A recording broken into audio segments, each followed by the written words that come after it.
Hello everyone, my name is Udit Chhabra and I welcome you all to my YouTube channel GS with Udit Sir। दोस्तों हम सब जानते हैं आज दोपहर को 2:30 बजे जो ट्विन टॉवर्स है नोएडा के उनको क्या कर दिया गया है, डिमोलिश कर दिया गया है। और मैं आपको इस वीडियो में यही बताऊंगा कि इन ट्विन टॉवर्स को डिमोलिश करने का रीज़न क्या था। कि बेसिकली पहले क्या हुआ था, जो लोग थे वो नोएडा अथॉरिटीज़ के पास गए इस कंस्ट्रक्शन को रोकने के लिए। उसके बाद लोगों ने इलाहाबाद हाई कोर्ट को अप्रोच किया। उन्होंने ऑर्डर किया 2014 में कि इस बिल्डिंग को डिमोलिश किया जाए। उसके बाद जो कंपनी है वो कहाँ जाती है, सुप्रीम कोर्ट जाती है। और कंपनी ये बोलती है कि इन टॉवर्स को क्या किया जाए। कंपनी ये बोलती है कि जो इलाहाबाद हाई कोर्ट ने ऑर्डर दिया है उसको रोक दिया जाए। बट सुप्रीम कोर्ट ने बोला कि नहीं, इस बिल्डिंग को क्या कर दिया जाना है, डिस्ट्रॉय कर दिया जाएगा। ठीक है। और अब फाइनली आज के दिन इन ट्विन टॉवर्स को डिमोलिश कर दिया गया। ठीक है, यही सारी इशू को हम डिस्कस करेंगे। जैसे आप देख सकते हो यहाँ पे द हिंदू का आर्टिकल, गोइंग इन 12 सेकेंड्स, यानी कि पूरी की पूरी जो नोएडा के टॉवर्स हैं, ये जो आप देख सकते हो यहाँ पे, इनको विद इन 12 सेकेंड्स डिमोलिश कर दिया गया। विद इन 12 सेकेंड्स इतनी बड़ी बिल्डिंग को सोचो कितना टाइम लगा होगा इस बिल्डिंग को बनने के लिए। और विद इन 12 सेकेंड्स सारे के सारे ये जो दो टॉवर्स हैं, सारे फ्लैट्स वगैरह, इनको डिमोलिश कर दिया गया।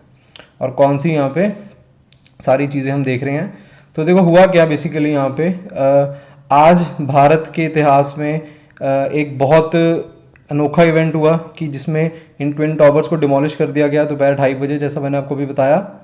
Late me change the pen. और ये जो टॉवर्स है, बताया जा रहा है कि कुतुब मीनार से भी ये जो टॉवर्स हैं वो टॉल थे, यानी कि है नहीं थे। और ये इलीगली बिल्ड थे। ठीक है। और इसको बनाया किसने था, ये प्राइवेट कंपनी का नाम आप देख सकते हो। प्राइवेट कंपनी का नाम है सुपरटेक। इस कंपनी ने बनाया था। और इसका नाम क्या था सोसाइटी का, एमराल्ड कोर्ट। ठीक है, जो कि नोएडा में सेक्टर 3993A में आपको मिलेगा। क्लियर। अब बैकग्राउंड के अगर हम को देखें थोड़ा कि बैकग्राउंड में क्या हुई थी चीज़ें सारी, तो बेसिकली देखो क्या था, नोएडा बेस्ड एक डेवलपमेंट कंपनी जिसका नाम है सुपरटेक लिमिटेड, इन्होंने एमराल्ड कोर्ट नाम का एक प्रोजेक्ट स्टार्ट किया और मिड 2000 में। और इसमें बेसिकली 3, 4, 5 BHK के फ्लैट्स बनाए जाने थे। ठीक है। और ये आप देख सकते हो, ये वो सारा प्रोजेक्ट है। ये इसकी प्रोजेक्ट की फ्रंट ऐसी दिखनी थी और ये सारा प्रोजेक्ट इस तरीके का। ठीक है, इस तरीके का प्रोजेक्ट है ये सारा, और ये इसकी फ्रंट थी। तो अब हुआ क्या, और ये अगर हम देखें ये लोकेशन है ना, हम चीज़ों अगर इन फ्लैट्स को देख रहे हैं ना, तो हमें डेफिनेटली हमें लोकेशन भी पता होनी चाहिए। तो ये लोकेशन इसकी कहाँ पे है, नोएडा, ग्रेटर नोएडा वाली साइड अगर हम जा रहे हैं दिल्ली से, तो वहाँ पे आपको ये मिलेंगे फ्लैट्स, ये जो प्रोजेक्ट है। और हर जो ये फ्लैट्स हैं, इन फ्लैट्स की कीमत 1 करोड़ से लेके 3 करोड़ बताई जा रही है। ठीक है। और यहाँ पे देखो ये भी लिखा हुआ है, the project was suppose to have 14 storage towers, यानी कि देखो कितनी बिल्डिंग्स बनाई जानी थी, 14 बिल्डिंग्स बनाई जानी थी। और हर बिल्डिंग में कितने फ्लोर्स थे, 9 फ्लोर्स थे। कितने फ्लोर थे, 9 फ्लोर थे। ये जो ओरिजिनल प्लान था, जो कि सबमिट किया गया था किसको, new Okhla industrial development authority. हम सब जानते हैं नोएडा की जो फुल फॉर्म है वो क्या है, new Okhla industrial development authority. Clear. ये आप लोकेशन देख सकते हो। जैसे ये देखो, ये दिल्ली हो गया, भारत की राजधानी। दिल्ली के आसपास गुड़गांव है, दिल्ली के आसपास जो है गाज़ियाबाद मिलेगा आपको। और ये जो रास्ता देख रहे हो आप, ये आप पहले दिल्ली से नोएडा जाते हो, फिर ग्रेटर नोएडा जाते हो। और इसी रास्ते के बीच में ये जो प्रोजेक्ट है, ये जो आपको दिख रहा है यहाँ पे, ये वो प्रोजेक्ट है जिसकी अभी हम बात कर रहे हैं। ठीक है। अब ये जो है आप देख सकते हो, ये ओरिजिनल प्लान इस तरीके का बनना था। ये आसपास सारी जो बिल्डिंग्स हैं और बीच में इस तरीके का ग्रीन पोर्शन, जो एक गार्डन टाइप आप कह सकते हो। हम देखते हैं ना, हर फ्लैट में इस तरीके का होता है कि जब आप बैल्कनी वगैरह में आओ, यानी कि आपको थोड़ी आसपास जो है ग्रीनरी वगैरह दिखे। तो ये जो था, ये ओरिजिनल प्रोजेक्ट इस तरीके का बनना था। तो अब हुआ क्या, अब यहाँ पे क्या देख रहे हैं हम कि कुछ प्लान्स में चेंज हुआ। प्लान्स में क्या चेंज हुआ, देखो 2000 जो है, problem started after the Supertech change the plans which bye 2012 was a complex of 15 building instead of 14। यानी कि मैंने आपको भी बताया ना कि पहले कितनी बिल्डिंग्स बननी थी, 14 बननी थी, अब कितनी बन रही हैं, अब 15 बन रही हैं। और ईच बिल्डिंग में पहले मैंने बताया था आपको कितने टॉवर्स थे, 9 टॉवर्स थे। और अब वो टॉवर्स बढ़ के कितने हो गए हैं, 11 टॉवर्स हो गए हैं। ठीक है। और इसके अलावा जो सबसे बड़ा चेंज हमें इस प्रोजेक्ट में देखने को मिला, वो क्या था कि इन्होंने बात करी कि 2 नए टॉवर्स और बनाए जाएंगे, और वो जो 2 नए टॉवर्स हैं वो कितने हाई जाएंगे, यानी कि उन 2 नए टॉवर्स में 40 फ्लोर्स होंगे। Can you imagine? पहले कितने थे? पहले थे 14, फिर वो बढ़ के 15 हो गए। पहले क्या था, हर बिल्डिंग में 9 फ्लोर्स थी, अब वो बढ़ के कितनी होगी, 11, और इसके अलावा 2 टॉवर्स और ऐड किए गए जिसमें 40 फ्लोर्स बनाने की बात करी गई थी यहाँ पे। ठीक है, ओके। ये आप देख सकते हो यहाँ पे, ये आसपास प्रोजेक्ट में तो ये चीज़ थी सारी, ये जो मैं लाइन लगा रहा हूँ इस तरीके से, प्रोजेक्ट तो यहाँ तक बनना था पहले। ये चीज़ें तो ये जो आप देख रहे हो, ये 2 टॉवर्स, ये तो ओरिजिनल प्लान का पार्ट कभी था ही नहीं। और यहाँ पे क्या था, वो ग्रीन पोर्शन जो मैंने आपको अभी दिखाया था, ये देख सकते हो आप, ये वाला, ये वो ग्रीन पोर्शन था जहाँ पे वो 2 टॉवर्स बनाए गए हैं। क्लियर और नॉट क्लियर? ओके।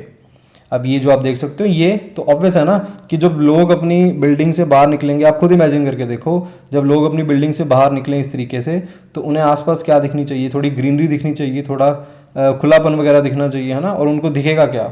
उनको क्या दिख रहा है? उनको ये 2 बड़ी बड़ी कंक्रीट की टॉवर्स दिख रही हैं। तो जाहिर सी बात है, किसी को भी ये चीज़ पसंद नहीं आएगी। तो लोग जो हैं, और जैसा कि मैंने आपको बताया कि सुपरटेक जो कंपनी है, उन्होंने प्रॉमिस किया था लोगों को कि वो उनको क्या देंगे, यहाँ पे ग्रीन एरिया देंगे in the front of the tower 1। जो 2 टावर्स हैं ना, उनमें से एक टावर के सामने ग्रीन पोर्शन दिया जाएगा, जबकि ऐसा कुछ देने की बात करी नहीं गई। यहाँ पे देखो क्या लिखा हुआ है, according to the document submitted in the court until December 2006 this was in the plan that was first modified in June 2005। ठीक है, ये सारी चीज़ें हमने देखी। और वो जो 2 नए टॉवर्स का नाम ये आप देख सकते हो, क्या है, सियान और दूसरी कौन सी है, एपेक्स। ठीक है, ओके। अब थर्ड रिवीजन क्या होती है? Emerald court was now project of 15, जैसा मैंने आपको बताया, टॉवर्स ऑफ 11 स्टोरीज, एंड ये 2 नए टॉवर्स ऐड हो गए उसमें, है ना। ये मैंने बताया ना, अभी सारा कुछ ये डिस्कस किया कि पहले क्या था, 14 बिल्डिंग्स थी, फिर 15 हो गई, फिर 2 नए और ऐड कर दिए गए। और एक और बात मैं आपको बता रहा हूँ, यहाँ पे देखो, पहले वो जो 2 टॉवर्स बनाए जाने थे, उसमें पहले 24 फ्लोर बनने थे, पर वो बढ़ा के कितने कर दिए गए, 40 फ्लोर्स कर दिए गए। ठीक है, अब क्या होता है, जो रेजिडेंट्स होते हैं वो सबसे पहले डिमांड करते हैं कि इन टॉवर्स को डिमोलिश किया जाए। और इसके अलावा जो रेजिडेंट्स होते हैं वो नोएडा अथॉरिटी के पास भी जाते हैं कि जो भी उन्होंने अप्रूवल दिए हैं इन 2 टॉवर्स को बनाने के लिए, उन अप्रूवल्स को कैंसिल किया जाए। बट नोएडा अथॉरिटीज़ ने ऐसा कुछ नहीं किया, उन्होंने कैंसिल करने से मना कर दिया। और इसके बाद लोग कहाँ जाते हैं, इलाहाबाद हाई कोर्ट जाते हैं। और इलाहाबाद हाई कोर्ट जो है, वो जो एमराल्ड कोर्ट्स के जो रेजिडेंट्स हैं उनकी डिमांड्स को मान लेते हैं, और 2014 में इस टॉवर को डिमोलिश करने की जो है वर्डिक्ट सुना देते हैं। एंड जाहिर सी बात है, अब जो सुपरटेक कंपनी है वो इतनी आसानी से तो इस टॉवर को गिराएगी नहीं। तो वो लोग कहाँ गए, उन लोगों ने अप्रोच किया किसको, सुप्रीम कोर्ट ऑफ इंडिया को अप्रोच किया। और सुप्रीम कोर्ट में जब ये केस गया, तो सुप्रीम कोर्ट में दोनों तरफ से सुनवाई हुई, और सुप्रीम कोर्ट ने भी जो अपने जजमेंट में ये बोला कि हम जो हैं, इलाहाबाद हाई कोर्ट ने जो भी बोला है, जो भी ऑर्डर दिया उसको ही क्या कर रहे हैं, अपहेल्ड कर रहे हैं। यानी कि जो हाई कोर्ट ने बोला था, इलाहाबाद हाई कोर्ट ने बोला था कि बिल्डिंग्स को डिमोलिश किया जाएगा, वही किसने बोला, सुप्रीम कोर्ट ने भी बोला कि इस बिल्डिंग को डिमोलिश किया जाए। और इसके बाद जो कंपनी है, जो प्राइवेट कंपनी है जिन्होंने टॉवर्स बनाए, उन्होंने कई बारी इसको डिले करने की कोशिश करी, कोर्ट को बोला कि आप अपने इस डिसीजन को जो है उसको रिव्यू करो। बट फाइनली सुप्रीम कोर्ट ने बोला कि बस अब बहुत हो गया, आप इस प्रोजेक्ट को अब क्या कर दो, यानी कि इन टॉवर्स को क्या कर दो, डिमोलिश कर दो। सुप्रीम कोर्ट ने फर्दर एक्सटेंशन देने से बिल्कुल मना कर दिया, और आज ही के दिन इन टॉवर्स को क्या कर दिया गया, डिमोलिश कर दिया गया। ठीक है, आपको पता है दोपहर को 2:30 बजे पूरा भारत ने देखा न्यूज़ चैनल्स के थ्रू। अब ये देखो, डिमोलिशन का जो प्रोसेस है वो एक प्राइवेट कंपनी ने किया। उस प्राइवेट कंपनी का नाम क्या है, एडिफाइस इंजीनियरिंग। ये देखो, ये बिल्डिंग देख रहे हो ना आप, ऊपर देखो बिल्कुल बोर्ड लगा हुआ है उस कंपनी का, एडिफाइस इंजीनियरिंग। और ये कोई नई कंपनी नहीं है, डिमोलिशन अगर टॉवर्स की करनी है, ऑलरेडी ये केरला में कुछ इलीगल अपार्टमेंट्स बने हुए थे, उनको इन्होंने डिमोलिश किया हुआ है। तो इस कंपनी के पास भी, जो ये डिमोलिशन कर रही है, उनके पास भी अच्छा खासा एक्सपीरियंस है इनको इस तरीके के टॉवर्स को डिमोलिश करने का। और जो टेक्निक यूज़ कर रही है वो कंपनी, वो कौन सी है, इम्पोल्जन। कौन सी टेक्निक यूज़ कर रही है, इम्पोल्जन। और इसमें 3700 kgs का जो है एक्सप्लोजिव यूज़ किया गया, ड्रिल्स किए गए बिल्डिंग्स में जो कई जगह, और उस ड्रिल्स में ये एक्सप्लोजिव भरे गए। ठीक है, और ये देखो क्या लिखा हुआ है यहाँ पे, the detonation will take place from the ground up, that is the explosive place on the ground floor will go off first. यानी कि देखो जैसे क्या हुआ, जब टॉवर्स डिमोलिश हुए ना तो वो नीचे से एक्सप्लोजन होने स्टार्ट हुए, पहले फर्स्ट फ्लोर, फिर second floor, third, fourth, fifth, इस तरीके से, मतलब नीचे से ऊपर डिमोलिश हुआ ये सारी बिल्डिंग।